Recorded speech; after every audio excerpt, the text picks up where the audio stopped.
Oh my god. Alright, let's get ready for a shocker. Now, I'm not gonna make this into some shitty clickbait video, so let's get straight down to business and defeat the Huns. A Reddit user by the name of HerrVonKruiswijk posted a picture earlier because his eagle eye saw something. Thank you so much for posting this picture. More people need to know about this, and that's why I'm making this video. This is extremely hype-worthy. The more people to see this, the better. Let's zoom into the picture. What is this? In the red circle? Yeah, baby, Ra, Isis, and very clearly Osiris. There are no buts, they would not put random minor gods here, it's the big three of the Egyptian pantheon, as far as pop culture is concerned. So what does this mean for Troy, which just went full mythological now, with the option of going into historical? There's basically no reason to put the Egyptian pantheon into the game just chilling in the sky. It has to mean something. So here we go. From a historical point of view, this could be amazing from the game if they decide to add an expansion. We could see more areas that are not covered by the current map. Let's get the obvious out of the way. Egypt would definitely be playable. We could have the Hittites be a playable faction, as this is essentially the perfect time and perfect place for a good old Bronze Age showdown. We could get Nubia, all of the Levant, and all to the end of Mesopotamia.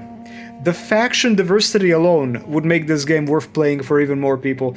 Just because of some fan favorites being in? Absolutely. I can guarantee you that there's gonna be a lot of Egyptian fanboys, same for the Hittites. Actually, all the factions are fanboy worthy because they're just all so cool in this time period. But the predictions don't stop there. CA could add the famous Sea Peoples, which were one of the causes of the eventual Great Bronze Age collapse, and they could expand the map even further into the Northern Balkans, Italy, Pontic Steppe, and the list just keeps going on. All these cultures have been researched to an extent, and some things that people used to say as an argument against the Bronze Age Total War was the lack of the equipment. And I'm sitting here with question marks all above my head, thinking to myself, dude, there are so many recent finds and books to read that show this is not true. We can reconstruct and have diverse enough armies for this game in this time period. You might not think about it, but just look at the current Troy roster. It's diverse enough and not all factions end up playing the same. Just imagine, we could have the Bronze Age game we all dreamed of, either as the next big historical or as a big expansion to the saga.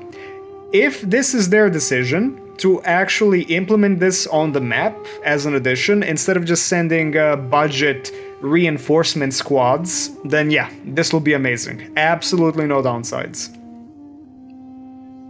From the mythological point of view, this is where things get spicy. The addition of the Egyptian pantheon is insane. The potential list of creatures that could make it into the game, it's longer than this video. I'd probably have to make an entire separate video just to cover that. So I'm just gonna throw a few ideas out here. We could certainly have the cult of the god Sobek, the crocodile-headed protector god of the Nile, and we could get Petsuchos as a unit from his cult. They were mummified sacred temple crocodiles. I want you to repeat that again. Mummified sacred temple crocodiles. How badass is that? Apep, the nemesis of Ra, could also have his own cult, where we could get control over even more snake units that are intent on destroying Ra, basically. Or, since we're talking about Ra, he could actually give us control over Bennu, which was the Egyptian equivalent of a phoenix. Yeah, Firebird, let's go. The Androsphinx could also be introduced as well in both its forms. The Irakosphinx with the head of a hawk, and the Criosphinx with the head of a ram. And that could also mean that CA could make a female model to give to the Greek factions, because, as we know, Sphinx are male in Egypt, female in Greece.